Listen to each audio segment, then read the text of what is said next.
Welcome back to Reading Bear. Today, we will take a look at some new malicious compliance stories. And if you enjoyed my content, please don't forget to subscribe to my channel and post some bear emojis in the comments. Let's go! The first one is titled, Respect Your Privacy and Don't Contact You for Anything? No problem. My mill offered to give us $10,000 for Christmas for a house down payment. Low cost of living state, plus we were going to do a FHA loan. We were elated and grateful. Christmas comes around and she tells us we can't have a check because it has to sit in her bank for 7 days. Okay, that's fine, but sort of a bummer. So the day after Christmas comes and she doesn't even ask, she just calls and stats with, "You can swing by any time and pick up my card for cigs and Mountain Dew." Sure, I don't mind helping, but the entire following week she has us run errands for her. Things she can do herself but refuses to. Husband tells her he's not getting out after it just sleeted for 8 hours straight and she decides to hold that check over our heads. "If you can't help me, then I'm not giving you a damn thing." Husband tells her to take the money and shove it up her butt. What was the task? She wanted to sit at home while he drives an hour on icy roads to pick up a mattress and then drag her old one out of the house and discard it in a dumpster that's not even hers. I get a text, "I'm done with you both. Don't ask me for a damn thing and respect my privacy and don't call me for nothing." Well, I'll be damned if that same day she ran out of propane. She wanted my brother-in-law to drive on icy roads to come get her. She's been holding his check over his head too, and he said he's not risking wrecking his only vehicle to come get her. She ended up paying for an express order of propane, but she called us that night. "I can't believe no one checked up on me." Husband said, "You told us to respect your privacy." The next one is titled, Private Tells the Drill Sergeant Why He Wants to Be in the Navy, as do many others. Okay, so this happened in basic Navy training in 1956. Basically, when you get there you have the drill sergeant that is pressuring you and make you as uncomfortable as possible. A day passes and Drill Sergeant Sirius would make people do sit-ups, push-ups and other physical exercises. The one question that he would ask repeatedly is, "Why do you want to join this Navy?" Some people said things about serving the country or bettering themselves. But then Private Honest gave his answer. Drill Sergeant Sirius said, "Private Honest, why do you want to join this Navy?" Private Honest, "Because there were no jobs in my town, sir. I didn't want my daughter and wife to be hungry and homeless, sir." Drill Sergeant Sirius looks embarrassed and continues down the line. He goes to Private Honest 2. Drill Sergeant Sirius, "Private Honest 2, why do you want to join this Navy?" Private Honest 2, "I was drafted, sir. I don't want to be in the Navy, sir. I am here against my will, sir." Drill Sergeant Sirius looks upset and continues down the line to Private Honest 3. Drill Sergeant Sirius, "Private Honest 3, why do you want to join this Navy?" Private Honest 3, "I don't want to, sir. I was drafted, sir. I had a good job and life at home, sir. I don't want to be here, sir." After this, the drill sergeant got frustrated and never asked that question for the rest of basic training, because I'm sure that he feared people telling him the reasons why they wanted to be there or why people didn't want to be. First, let me say that the reason why I used Army terms and titles instead of Navy ones is that I thought that it would be easier for people to relate to, as many people are more familiar with the Army, and to be spared of Navy jokes, which I have heard many of. Also, years ago we did say drill instructor, company instructor. The RDC term wasn't widely used when I was there and started to be somewhat used by the time I left in the 60s. If you want to talk more, feel free to message or make comment with a question and I'll respond. Thank you. The next one is titled, Want to Pay Half the Price? Sure, but expect half the service. This is a story my grandma told me, so it may not be the most accurate. Also, I'm Dutch, so an apology if I spell stuff wrong. My grandma was at the time of this story about 10 years old. A lot of people didn't have cars back then, so she was surprised when she saw that her neighbor had bought one. One day she was playing with her friend and saw the neighbor step out of his car and walk towards his house. The car looked like it was heavily used and had a lot of mud and filth on it. Then, my grandma and her friend went over to the neighbor's house and asked if they could wash his car for a little money. The neighbor said yes, but he told them he would only let them wash his car for half the price. Then, he closed the door. Here comes the malicious compliance. My grandma had an idea. She thought, if he's gonna pay half, we're gonna clean half. And so they did. They cleaned the front half of the car spotless, and from the back seat on, it stayed exactly the same. They went to the neighbor's house and knocked on his door. He opened the door, looked at his car, looked at the children, looked at his car again, and had a look on his face that my grandma could only describe as unamused. At last he gave them the other half of the money and got the rest of his car cleaned. The next one is titled, Cold Hard Cash? Sure thing. Prefacing this with the information that 1. My grandma has too much money. 2. My grandma has too much time. 3. My grandma has too big of a freezer, and 4. My grandma is petty as hell. The story: I have a cousin who's always wanted all sorts of interesting things for his birthday. Grandma loved that. Absolutely ducking adored it. She gave me a blow in the butt turtle ocarina once and I love it. That should explain her gifting for you. Now, as he grew up, he was less and less inclined to entertain Grandma's whimsical ideas and started requesting more mainstream presents. Grandma hated that and still found ways to make him whimsical. You want a guitar? Okay, but it'll have hippie wood burning patterns on it. You want bed sheets? Sure thing, but they'll have tie-dye prints all over and be made of silk. If it was possible to make a gift whimsical, Grandma would do it. We all knew this and started getting awfully specific in what we requested until one year he threw his hands up and said, I don't know, just give me cold hard cash. Bad move. Very bad move. Grandma has chest freezers. The kind that are 4 feet deep, 4 feet across, and 12 feet long. Grandma also lives on a little foresty cottage plot, which means Grandma has access to all sorts of gardening tools and tinkers. So Grandma, being Grandma, found a big bucket, a ton of little plastic seed bags, and got to work. Cousin, of course, was very excited to finally get a normal gift and was grinning at Grandma, thinking that he finally won the game. That is, until Grandma brought out a 2x2x2 squared ice cube full of cash. Edited to add, measurement might be off. She used some sort of gardening bucket and I was very young when it happened. This story has been retold by Grandma so many times that I don't think she remembers the exact measurements either. It wasn't frozen together either, oh no. Grandma had gotten creative and layered the ducking ice gradually, freezing the cash solidly through the cube. This thing was icy white and oozing when brought into the room, and Grandma proudly announced that since he wanted cold hard cash, she gave him exactly that.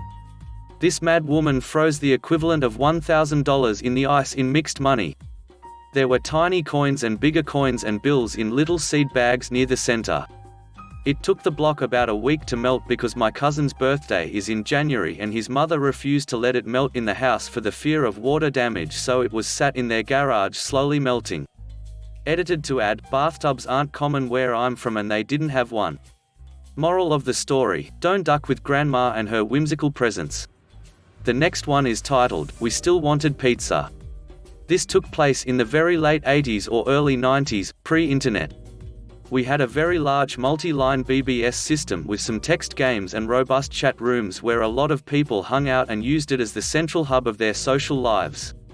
A lot of us met and hung out in person on weekends, and there were also lots of parties. And that's already more backstory than you need, but apparently forum rules say I have to include some sort of setup. One Saturday, we have a pool party that was pretty large. We decided to order pizza from a local 24-hour place that was famous for having great, brick oven, square pizza. We ordered something like 10 to 12 large pizzas very early on, even confirming they are okay handling an order that big. Hours go by, several phone calls asking where the pizzas are, excuses about how they had messed them all up, really, all of them, and had to start over, but eventually, more than 8 hours after we ordered, they show up. Most of the people had left by then and that was now way too many pizzas. We ask if we can just take half of them. The delivery guy, who I'll call delivery guy because I don't know his name and it isn't important, but again forum rules say I have give somebody an alias during the story, says he has to call his boss. He comes in and uses the phone. I hear him telling his boss how after all those hours people have left and that we wanted only half of the order. Boss says, no. Tell them it is all or none. Fine then, none it is.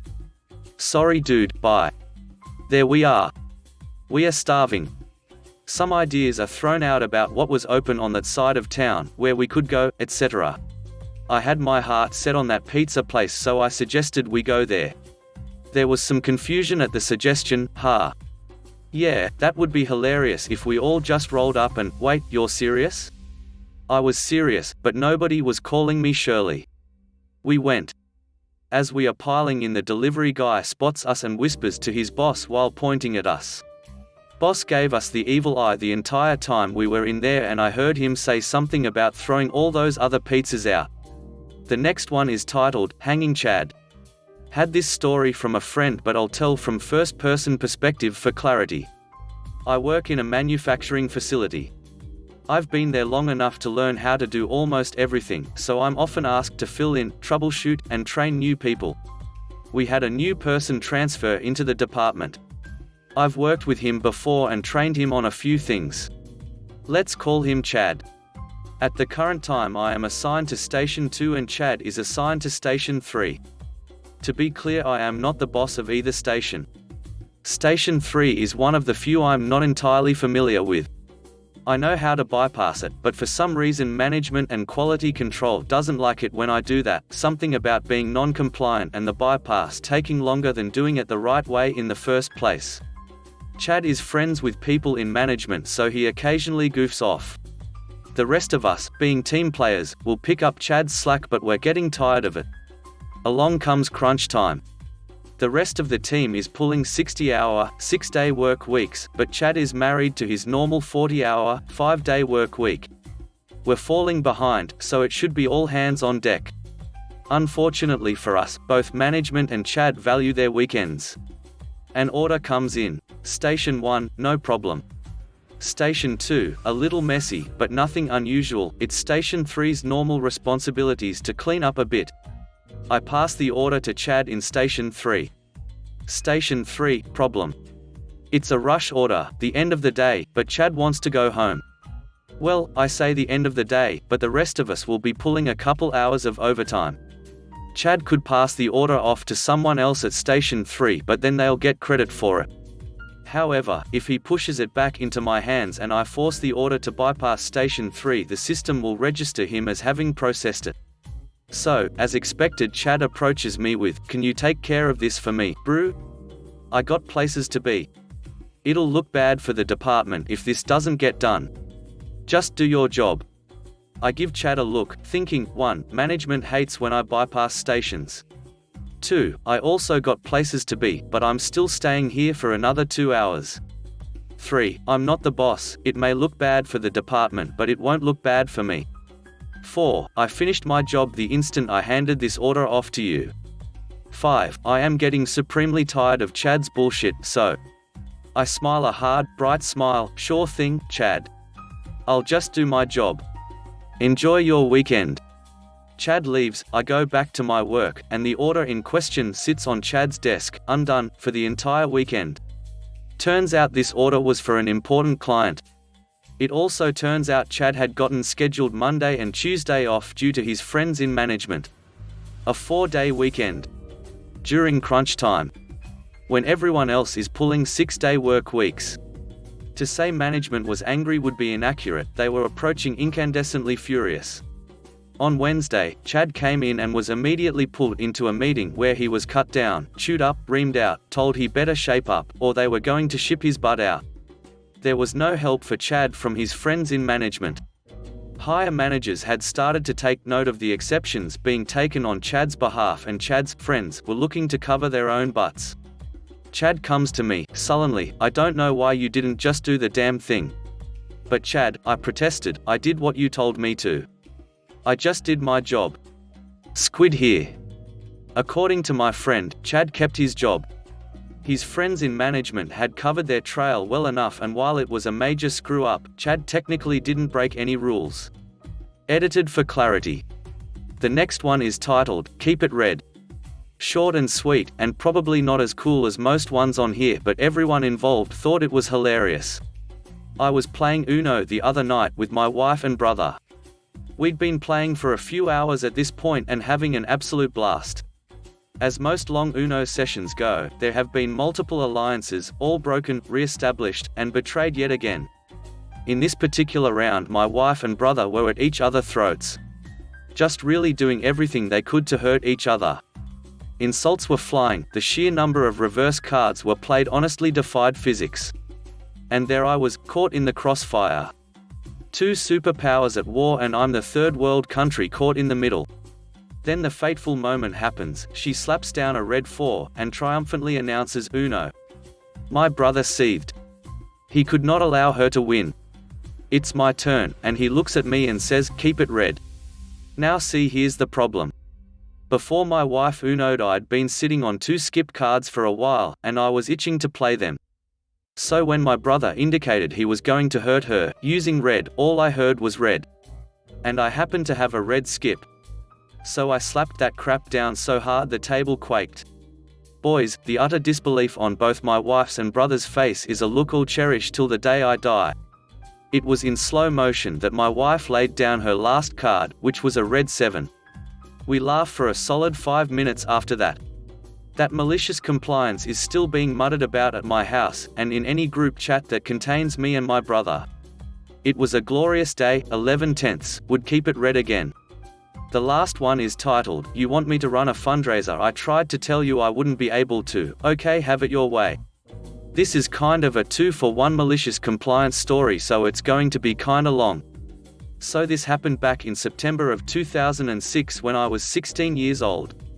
I was a Girl Scout and our troop leader basically ran the troop like it was a doctoral level university course and made us girls aged from 12 to 16 run most of the fundraisers to teach us responsibility. Well, in September we were going to be selling steeply discounted magazine subscriptions through the organization as a last-ditch effort to earn money for a trip to London the troop would be going on in April of 2007. I had no intention of participating in the fundraiser since I knew I wasn't going to be able to sell any magazine subscriptions, nor would I be going on the London trip. However, the leader had other ideas and put me in charge of the fundraiser. Meaning I would be responsible for handing out the packets to the 3 girls who weren't at the meeting, and I would have to tally up all the sales at the end of the fundraiser. I immediately protested the decision by our militant leader and told her I won't be able to run the fundraiser as I have academic obligations on our meeting night for the entire duration of the fundraiser. The leader sneered at me and said, what academic obligations could you possibly have for the next 5 Friday nights? Me, I'm in my high school's concert band and weather permitting we're scheduled to play at our school's soccer and/or football games. Each of the performances count as a full test grade and missing just one performance will dock my grade a full letter. She sneered again and told me, an extracurricular activity like band isn't an academic obligation. Me, but ma'am, for me, concert band is an actual class like math or science and I get graded for it. And I'm going to be studying music in college, so. Leader, I don't care, you're still going to run the fundraiser. A few of the other girls offered to run the fundraiser instead, but the leader was adamant that I would be the one running the fundraiser and she snapped, no, she needs to step up and take some responsibility for a change. Even if she's not coming to London with us. So cue malicious compliance number 1. I reluctantly agreed to run the fundraiser and as luck should have it, the weather was perfect and clear for those next 5 Friday nights, so instead of going to my Girl Scout meetings, I was sitting in the stands of my high school's football field jamming with the rest of the high school band. The night I went back to my Girl Scout meetings was the night I was supposed to turn in all the paperwork for the fundraiser as it was due the following Monday. And well, I had nothing to turn in and my leader was furious with me. In front of everyone and a few of the parents, she screamed, thanks to you the fundraiser failed. And I reminded her, when you put me in charge I told you I wasn't going to be able to run it because of school obligations and you still decided to put me in charge. So I did the responsible thing and put my academics before my extracurricular activities. This fundraiser didn't fail because of me, it failed because of you. After that she looked like she took a bite out of a lemon, handed me her cell phone and said, call your mother to come pick you up. You're no longer a member of this troop. I'll change your status to Juliette, a Girl Scout who isn't a member of a troop, when I get home tonight." Before I left, she sarcastically sneered, "Good luck trying to find another troop to join." Cue Malicious Compliance number 2. After school the following Monday, I called the Girl Scout Council office for my region and asked if there were any cadet senior troops in county I lived in, and as it turned out there was actually one in my hometown. I requested the leader's contact information and called her as soon as I got off the phone with the council office. I explained my situation to her and if it would be alright if I joined her troop. She said, "Of course," and gave me the troop number and troop crest. So that later that week I went to the Girl Scout Council store to pick up my new troop's insignia. And that Friday night joined my new troop. But it doesn't end there. Before I left that first meeting, my new leaders asked my mother and I if I wanted to join them for a Girl Scout seminar that was going to be held the next morning at a local hotel.